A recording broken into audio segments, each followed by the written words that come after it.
There we go. So today I am going to walk you through nutrition strategies for myasthenia gravis through a functional medicine lens. And really what that means is really we look beyond just everything that Google can already tell you of to eat a balanced diet and eat more nutrients and eat the rainbow. I want to get more specific for you and to really feel like I give you clarity and more of an outline of to-dos and things that you can actually start doing today. So I do want to set a little bit of expectations that when it comes to nutrition therapy for myasthenia gravis, there is no set to-dos. This is what to do to help reduce symptoms. This is what to do specifically for the disease. But there are a lot of things that you can do to reduce stress and inflammation in the body. Nutritional stressors alone, so imbalances in nutrients, too much of one and not enough of another, poor blood sugar control, really just looking at where culprits of inflammation can be part of the picture from a diet and lifestyle standpoint. That is everything that I'm going to really emphasize with you today. So I just really wanted to set expectations of where nutrition and lifestyle strategies are really going to come from. So to kick this off, I know I had a little bit of an introduction, but my name is Jamie DeLaurentis, and I am a registered dietitian nutritionist with a little bit of a functional medicine approach. And really what this means is that I don't really look at one organ or one symptom in isolation. I really look at things full body. How are different nutrients impacting other nutrients? How is stress a factor? How is nutrition a factor? And it really allows for me to help clients at a bigger value, truthfully. And I do own my own private practice called Legal Living. And I primarily work with those who struggle with gut issues, so those with IBS or IBD. But with that comes other parts of people's stories as well. So I have clients with lipedema. I have clients who have Hashimoto's or thyroid conditions. So there are always multiple levels to someone's story, but I spend most of my time with gut health and nutrients and nutrient focus.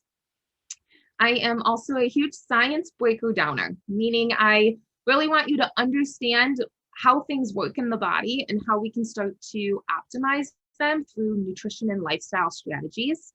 And I really always emphasize the fact that nutrition is like one big web. One specific mineral or vitamin or nutrient never works in isolation. It always has a partner. It always has a team member. Whether they work against each other or with each other, we always have to look at things big picture. And that's really my big approach to things. And to give a little bit of street cred or why I'm speaking to all of you today, I do have my undergraduate degree in dietetics from Eastern Illinois University, and I got my master's in dietetics as well from Loyola University, and I did my clinical rotations at Loyola as well. And then post-grad school, I did further training in clinical functional nutrition as well. So I got into nutrition because of my own history with gut issues, and I really got into the functional medicine side of things when my psoriasis came into the picture. But I am not really going to emphasize any of my story today because the reason I am in front of all of you is because of my mom's story with myasthenia gravis. So she was diagnosed when I was a baby, under 1 year old, and she had a thymectomy when I was a little under 2. So she really struggled with navigating the new ins and outs of the disease, really when my sister and I were at a super young age. And I saw not only the quality of life burden that the disease brought her, but she had to give up her career and the things that she loved. And really simplistic things like taking a walk or being able to clean the house with enough energy, right? Very simplistic things. It gave my sister and I a new outlook at life of, never to take anything for granted. And she really always felt lost in terms of nutrition before I was, ever in college or I'm still, a toddler. She was always, navigating fad diets or what to do and trying to lose prednisone weight and really navigating the ins and outs of what to do and not to do. And she was always falling off the bandwagon. She felt like she didn't really have a clarity and a sense of direction. And that's exactly what I hope to provide all of you today.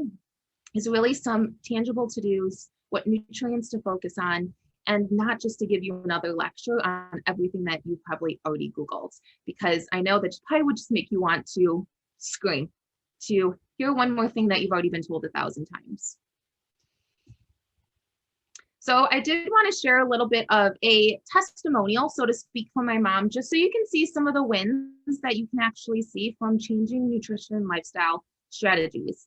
So this is a picture of me and my mom. I thought a visual would kind of help put a face to the name, but she wrote in a little blurb about her experience really being my client. So she said, on 3 different occasions, I was prescribed high-dose steroid treatment. The first time my cholesterol became alarmingly high, my blood sugar was high, and my blood pressure was so elevated, I was prescribed high blood pressure medication. I gained a great deal of weight, and as I tapered off the steroids, I felt the most unhealthy I have in my entire life. Through working with Jamie, I learned how to support my adrenal function, gut health, regulate my blood sugar, and increase nutrients in my diet. I learned the importance of fat, fiber, carbs, and protein in each meal, and Jamie increased my mineral intake to improve my health journey. The second and third time I was prescribed high-dose steroid treatment, the difference in the side effects was astounding. My blood sugar remained normal, my cholesterol did not increase, and my blood pressure stayed normal throughout the treatment. Jamie adjusted my mineral intake during the taper off of steroids to help minimize the side effect and support my adrenal function. I'm a true believer in the amazing health benefits of nutrition. So I wanted just to add that in some of her words of wisdom or insights that you can see wins from changing your nutrition and lifestyle, even if they are not direct myasthenic wins always. So my goal for you is to leave this presentation knowing how to eat for balanced blood sugars, how to optimize the nutrients in your diet, nutrients to focus on specifically for muscle cramping, how to make a mineral mocktail, quick tips for gut health, and quick tips for adrenal health. So I wanted to show you a visual of really the process I take with all of my clients, whether they, or my mom with myasthenia gravis, or they were someone who came to me for other reasons. I always really take this hierarchy of needs of how to address nutrition, because I like to think of it as kind of building blocks or, bricks and mortar. We have to start at the bottom for things to really work as they should or to build off of one another. So in the terms of today's presentation, we are really just going to focus on nutrients, minerals, and blood sugar control. And I'm going to give you some quick tips for gut health and adrenal health as well. So first, I want to explain how blood sugar works in a super simplistic way.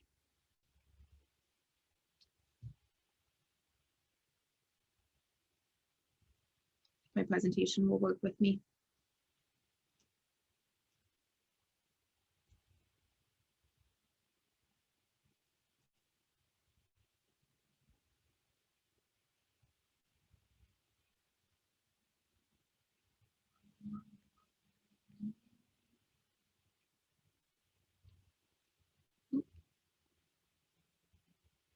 Can you still see my screen?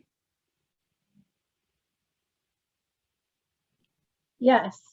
Okay. All right, bear with me. I can't believe that. Did it freeze? Yeah, it keeps freezing on me.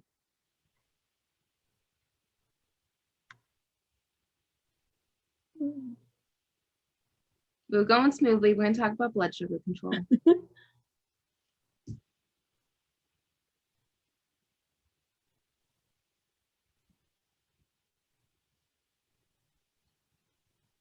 Jumping way ahead on us. I haven't ever done a presentation in Canva before, but this is good to know. Yeah, I like it. It gives you more creativity. Yeah, it does. I am so sorry, you guys. Hold on. It is okay. These types of things happen.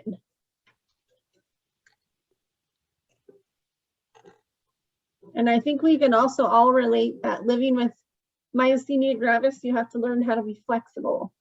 So.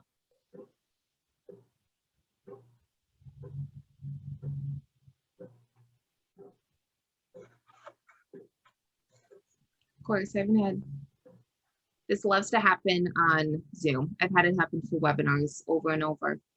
So I don't know where the issue ever comes into play.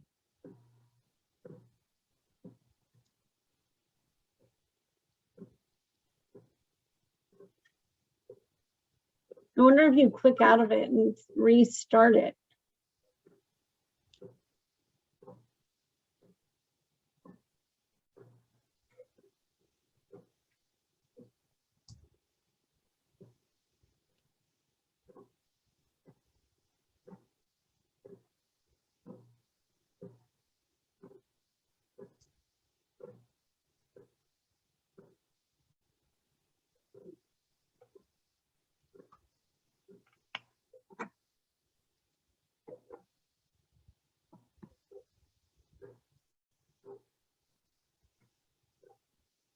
The internet, right?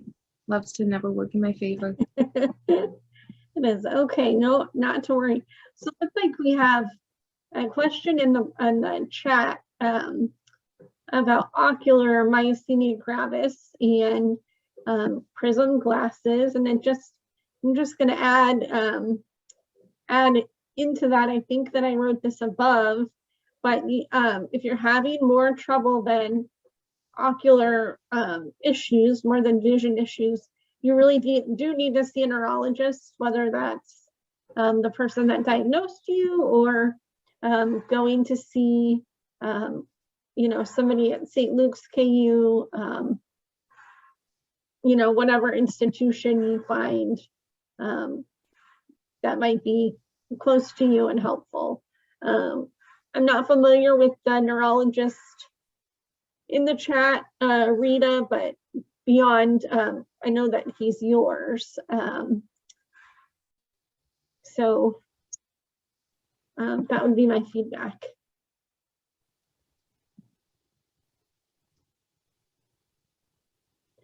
My goodness.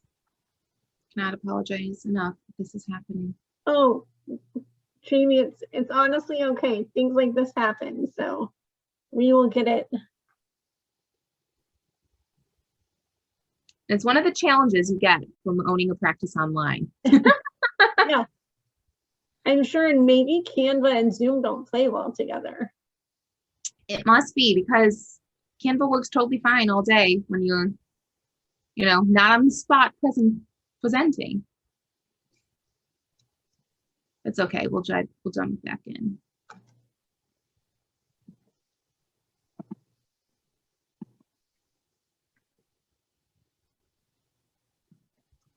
Hope you're all jazzed about blood sugar control.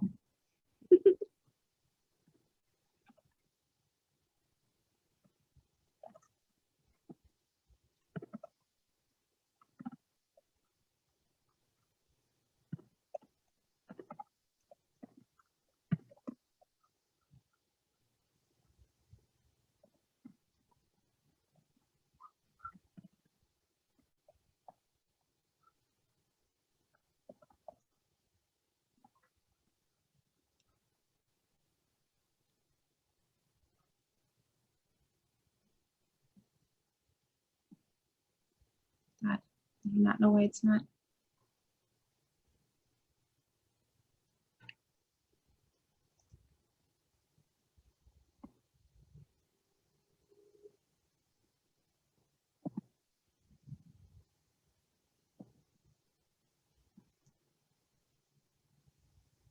Does it make a difference if I control the view from my end? I wonder. Did that do anything? No. Okay, at least it's loading.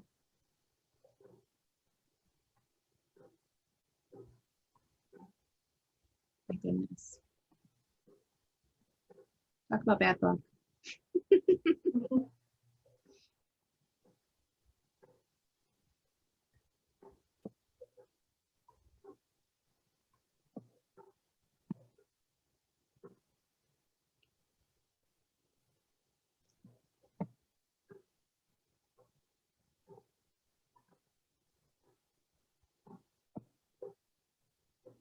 Is it still loading from your end, Jamie? Yes. Let's see if it'll, hopefully once we get it back up, it's, say a prayer, will not tune out on this again. So the other thing we could try, if it, oh, there it comes. Yeah.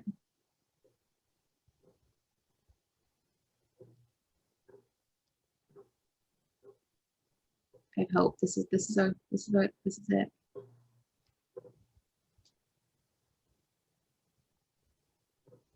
Promise I had 42 slides of goodness for all of you. Mm-hmm.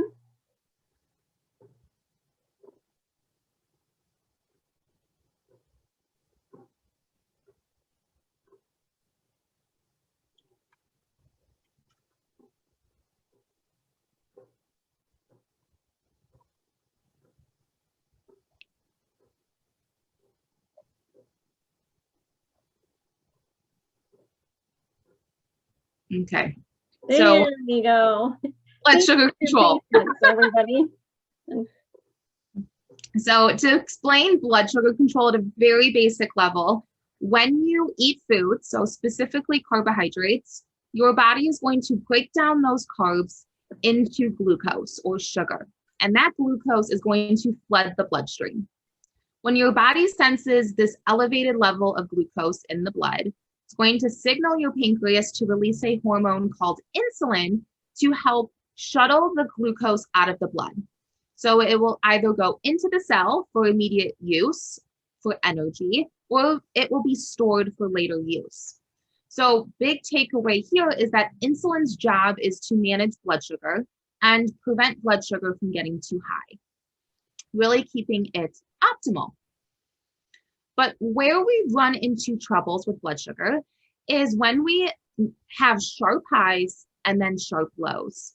And I tend to see blood sugar get a lot of attention when it's high, right? I have high blood sugars, but high and low blood sugars can coexist. So just as high blood sugars, maybe from eating a carb-dense source or a lot of sugar, can lead to super low blood sugars, so can other factors as well. So I want to note that really emphasize the low blood sugar, because when blood glucose, so blood sugar, goes too low, cortisol is really going to come in and be the body's backup mechanism for glucose. It's going to come in and save the day. And glucose is a stress hormone. So this is stressful and inflammatory on the body. If we are constantly relying on glucose to come in and regulate blood sugars or bring them back up. And like I mentioned, that it's not always just a carb-dense food source that can cause sharp highs and lows. It can also be high periods of stress, can cause a lot of cortisol release, right? Living in this fight or flight state, leading to this blood sugar roller coaster. Going too long without eating can cause low blood sugars and causing cortisol again to come in and be that backup mechanism. Eating too little of carbs can also cause low blood sugars here, causing cortisol to again come in and really utilize the glucose that's been stored away for later use. And so over time, when we're constantly relying on cortisol to come in and raise blood sugars and all these constant cortisol dumps, the cells are going to become more resistant to insulin, meaning that insulin is going to be rapidly released and it just won't be able to keep up with time. And again, this is inflammatory and stressful on the body. And being in these periods of sharp highs and lows leads to what you call insulin resistance, and in more severe cases, type 2 diabetes. So learning how to manage your blood sugars really has substantial impact on your health, really regardless if your blood sugar is even high in blood labs. It really has a huge impact regardless, especially on inflammation and stress within the body. And so the goal with blood sugar is to not create such a high peak of glucose after a meal and to not create such a low dip. So we want to avoid the highest of highs and the lowest of lows. And the best way that we're going to be able to do this is through diet. And I do want to mention too that steroids have an impact on imbalanced blood sugar as well, because just like cortisol, steroids love to tap into that stored glucose, primarily in the liver, and so that it can be used for immediate energy, causing high blood sugars, unregulated blood sugars, and again, leading to insulin resistance. But I can't not emphasize enough that regardless if you're on steroids or in the past you've been on steroids, or if you have high blood sugar via blood labs, a high A1C or high glucose insulin, it's still important to prioritize blood sugar control. So the way that you're going to support balanced blood sugars is eating balanced meals that contain a protein, fat, a fiber, and a carb. Meal timing throughout the day has a big impact. And then getting enough micronutrients via food as well. And we're going to talk about how to do all of this. So the top 3 macronutrients that you want to include in meals are carbs, protein, and fat, and then fiber as well. And as we just talked about, carbs or carbohydrates are going to spike your blood glucose or cause that glucose spike, which is normal. But our job now is to create a delayed spike or a slow spike. And the way that we're going to do that is adding in fat, protein, and fiber. And the reason that these help this process is because they slow down digestion, delaying that rise in glucose. So by including all of these categories in our meals, we create those small hills and valleys versus that roller coaster of sharp spikes. And so in a visual format on a plate, I teach my clients to include half of their plate of fiber. So this can be fruits and vegetables. Maybe it's a salad, maybe it's steamed vegetables, maybe it's fruit at breakfast. And then the other half of your plate is going to be protein, fat, and carbs. And we're going to talk about each of these categories and what are some examples of each as well. And so for visual purposes, here's a breakfast example. So your fiber may be berries of different colors, different types. Protein may be 2 to 3 eggs. Fat may be an avocado or, 1/4 of an avocado. And carbs may be 1 to 2 pieces of toast. And I want to emphasize too that avocado also includes a good amount of fiber. Those eggs are going to include a good amount of healthy fat. So each component, they may overlap and they may really intertwine. So here are some of the slides that I said can really serve as a handout for all of you of where protein, fat, fiber, and carbohydrates can come into play. So when it comes to protein sources, I really categorize them as your plant-based sources, powders, or getting them in maybe through a collagen format, bone broth, and animal sources. And so I do promote eating animal or meat sources of protein, primarily because I love the amino acid profile that they provide, the active vitamin A or the retinol that they provide as well. And so the key here is going to be choosing quality protein sources, grass-fed when you can, organic when you can, and lean when you can. And of course, whatever fits for you and your story and your lifestyle is going to be totally unique to you. But here are some awesome sources of protein to include in your plate. And then fat sources. So I think fat is one that gets shamed a lot, but fat is actually one that we need fat in our diet for multiple functions in the body. I mean, we need fat to create hormones, and some of those hormones being the hormones we need to regulate blood sugar control and satiety.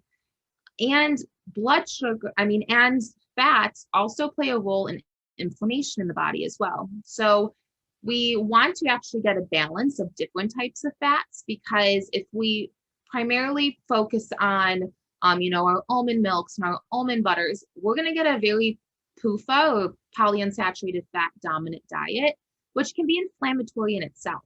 So wherever you can add in balance or add in quality saturated fats at a limited value, and more omega-3s, omega-9s, and omega-6s, adding in a balance where you can is really going to be able to optimize your fat intake. And eating the egg of a eating the yolk of an egg as well is also an easy one that I feel like a lot of people are scared to do. And then fiber sources. So some of our obvious fiber sources are going to be your fruits and vegetables. Some are going to be higher than others, of course. And then your soluble fiber and your prebiotic fiber are going to be not only an awesome fiber source to slow down that blood sugar spike and slow down digestion, but it's also going to be beneficial for the good bacteria in your gut. So it's kind of a gut health win and a blood sugar win as well. And then carbohydrate sources. So I do recommend my clients eat carbohydrates at every single meal because carbs do have a super important role in the diet. And we don't want to limit them too much, but we also don't want to overconsume them too much. Carbs you have to find the sweet spot with them. And so the best way to go about eating carbs is to include the other components of your plate so that you are eating for balanced blood sugars. And so when it comes to carbs, you have some of your starchier vegetables. So a lot of like your root vegetables, your beans, your legumes. Fruits are going to be in that carbohydrate category as well and are going to be so nutrient dense as well. And then your grains, your pastas, your pizzas, your tortillas, crackers, cookies, chips, all of these foods are going to fall in that carbohydrate category as well. And when it really comes to packaged things or pastas and chips and cookies, wherever you can swap out brands and search for more quality that don't use inflammatory oils or a lot of processed ingredients or a lot of synthetic vitamins that are fortified. So wherever you can really find more quality products in these categories, you're going to find more benefit in terms of inflammatory purposes in your diet. And so aside from building that balanced plate that has those 4 categories, meal timing actually plays a huge role in blood sugar as well. So breakfast specifically, you want to eat within 30 minutes to an hour of waking, primarily because you've been fasting for 10, 12 hours overnight. And during that period, you've been using up that stored glucose in the liver or that glycogen. And so by the morning time, your body needs more, it needs fuel. And so to avoid using that cortisol backup mechanism, we want to provide our body with food in the morning. And then every meal beyond that point, so meals and snacks, you like to space out about 3 to 4 hours apart from one another.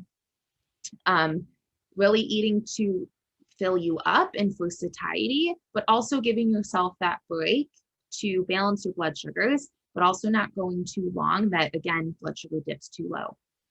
And then some really benefit from a bedtime snack that includes a carb of some sort and then balanced out with some protein or fat, especially if you're someone who wakes up in the middle of the night a lot to use the restroom, or you wake up really for no other reason. You can experiment with having a bedtime snack, and adding magnesium and calcium rich foods can kind of be a benefit there to promote sleep. And a good example here can even be using like dairy milk and adding cacao powder, warming it up and kind of making like a hot chocolate, adding in honey. That's totally an awesome bedtime snack and can help promote more sound sleep as well. And so aside from the macronutrients that we just talked about, so the protein, the fat, the fiber, the carbs, some other nutrients to focus on within your diet are B vitamins, some of your antioxidants, so vitamins A, C, and E, your macro minerals or electrolytes, so potassium, sodium, magnesium, calcium, zinc is one as well, and vitamin D. And these are listed not only for basic mechanisms that are needed in the body, right?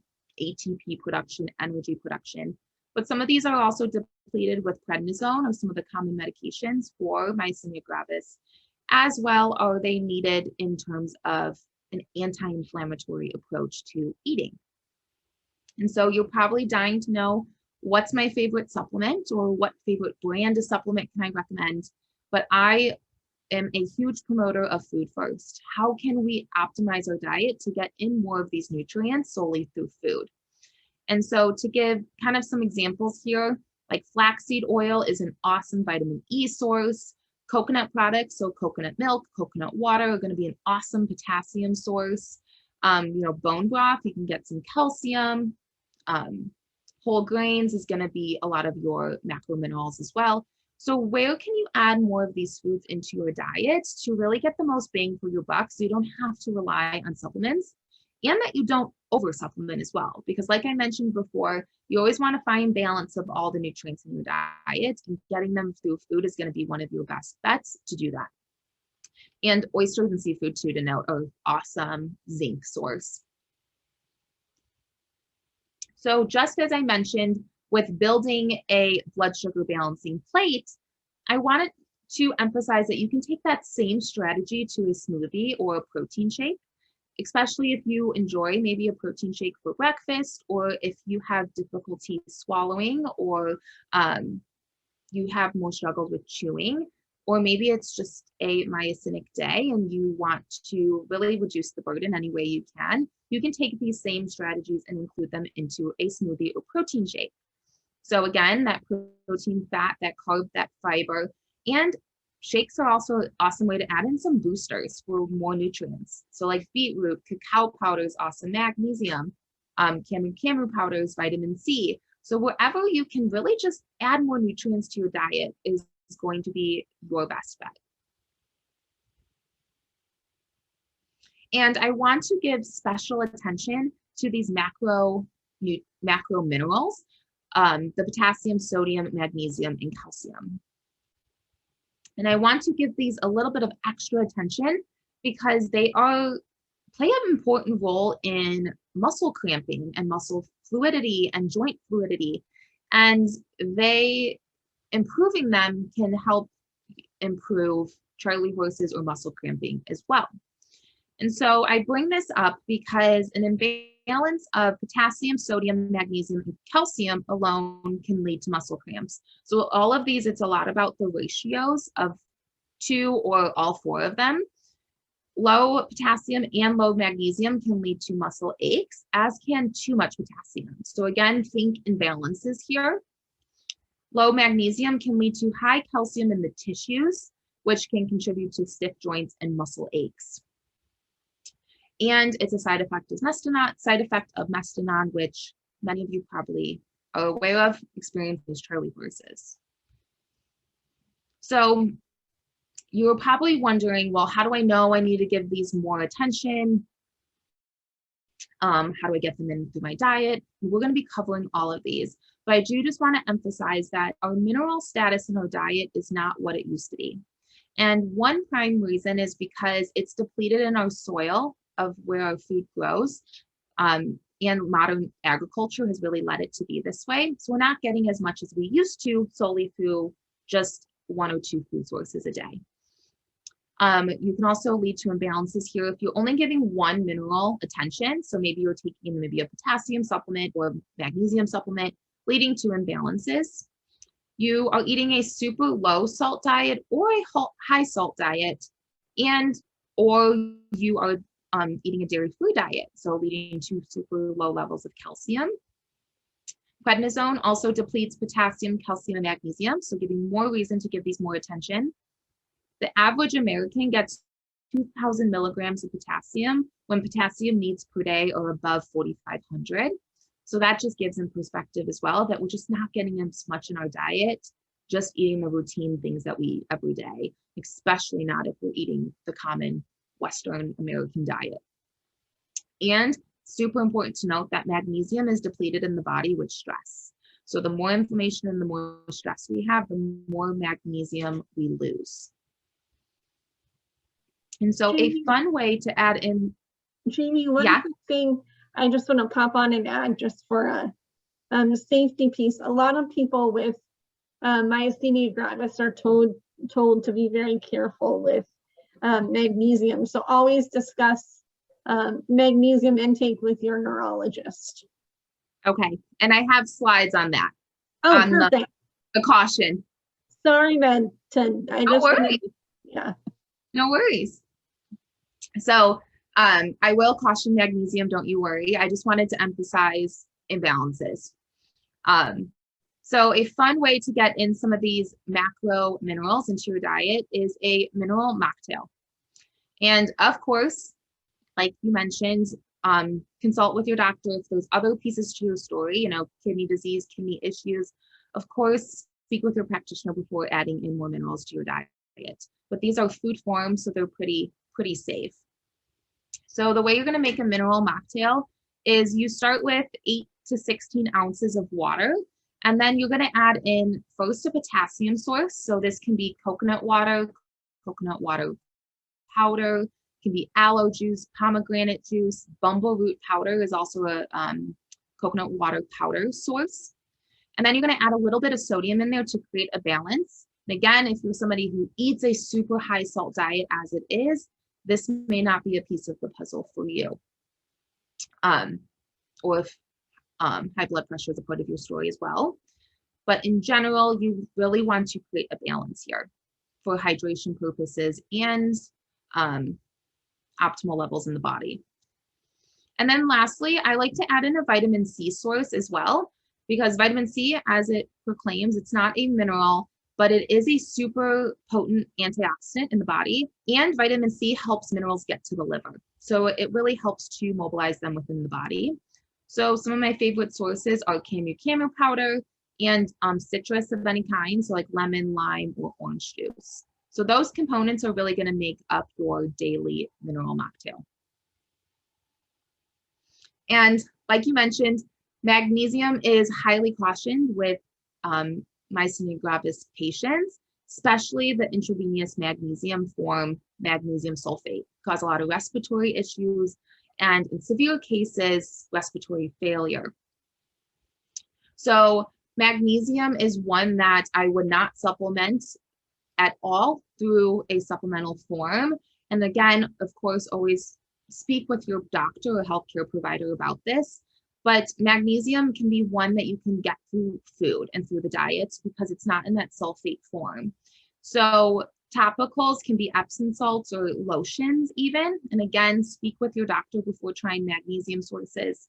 But then food as well. So cacao powder, cacao butter, pumpkin seeds, chia seeds, peanut butter, quality dairy, potatoes. All of these can be awesome sources to add more magnesium in your diet to really prevent pretty severe imbalances in those minerals. And I want to note too, vitamin A helps support magnesium absorption and supports different functions of magnesium in the body, as is magnesium super important for vitamin D. So many of you probably have super low vitamin D levels, and it's an important part of the picture of vitamin D is getting enough magnesium. So if able, I would encourage magnesium in the diet so it can help convert vitamin D to its usable form. But again, always refer to your provider. And then our last macro mineral is going to be calcium. And calcium, again, I would not supplement. And Tums, I would consider a supplement. So I would not supplement that way as well. And I would focus on the diet. So bone broth, leafy greens, quality dairy products, even like goats and sheep cheese as well can be an awesome source of calcium to help prevent kind of that buildup in the tissues.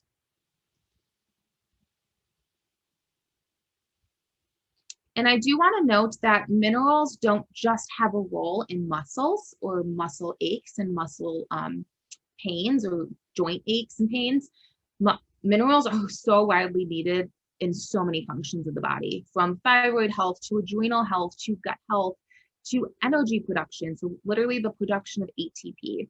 So I just wanted to share some of the wins that I do see from my clients when they start mineral mocktails, because they do help so many functions in the body. And this top win was actually my mom's. So she did struggle with gut issues. So that was a big part of her story. But she talked about how her swollen joints feel so much better. So I do want to note some wins if your doctor deems safe for you to include them. So I also do want to touch on a little bit, in the sake of time, I'm not going to go too much into it, but how gut health can impact autoimmunity as well. This is a super well-researched topic of how the diversity in our gut microbiome and how high fiber diets and colorful diets can really help to reduce inflammation and promote that anti-inflammatory type of diet or Mediterranean diet. And so some key kind of tidbits here is stress can lead to poor digestion and immune response. Gut infections and gut lining permeability can lead to further infection or inflammation. Poor stomach acid and bile production, history of frequent antibiotic use, poor digestive enzyme production, and poor diet or lack of diversity in the diet can lead to poor bacterial diversity. So poor diversity of those good bacteria in our gut. So to give you some quick gut health tips, I do love a spore-based probiotic. So if you're in the boat of I have no idea what I'm looking for in a probiotic, spore-based is the best bet in terms of having anti-inflammatory benefits in the gut. So Megaspore is an awesome brand. Just Thrive is an awesome brand. The mineral mocktails are going to promote gut health as well. And aloe juice specifically is a helpful tool if you're someone who struggles with acid reflux or gastritis or inflammation of the stomach lining. Aloe juice can kind of be a natural soother in that sense, and it's a potassium source as well. So if you're able to include potassium in your diet, health-wise, that's an awesome tool. And then again, diversity. So the more color, the more fiber, the more variety you can include, the better.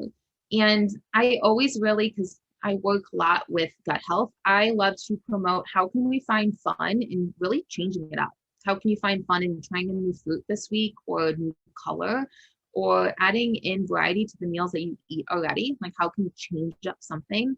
I think it's all about where we can change it up to create some more creativity and fun in our diet rather than feeling that it's a burden to us.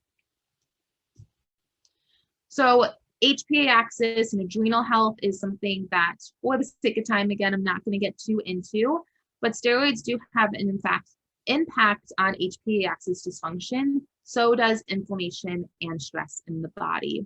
Circadian rhythm imbalances as well. So I just wanted to give you some quick adrenal health tips here. So if you get full spectrum light for 10 to 20 minutes when you wake up, this can help support that cortisol awakening response in the morning. And if you eat breakfast within that 30-minute to an hour time window, again, that'll support that cortisol awakening response and support optimal cortisol levels throughout the day. And a key component too is if you drink coffee in the morning, to eat before or with your coffee as well, to not create more of an energy or cortisol demand on the body, drinking that caffeine alone. So really fueling your caffeine to really gauge that and avoid that spike. So again, disclaimer is always speak with your healthcare provider about any changes to your diet, but I really covered a lot of foundational building blocks to diet and nutrition and where you can really start in terms of blood sugar control and adding more nutrients into your day-to-day lifestyle. So I do work with clients one-on-one. And again, I work with clients with goals to improve their gut health, create more confidence in their meal habits, understand blood sugar control, and really feel like they have a direction and clarity in their health journey moving forward. And again, I do work with clients as well that have more inflammatory conditions like lipedema or Hashimoto's, or my mom who has myasthenia gravis. So there's always multiple levels to everyone's story, but I spend a lot of my time and in my practice with kind of gut health and a lot of the foundational nutrients. So thank you. That's the end of the presentation. I listed here too where to find me. So my website, my Instagram, and then email if you wanted to email me directly.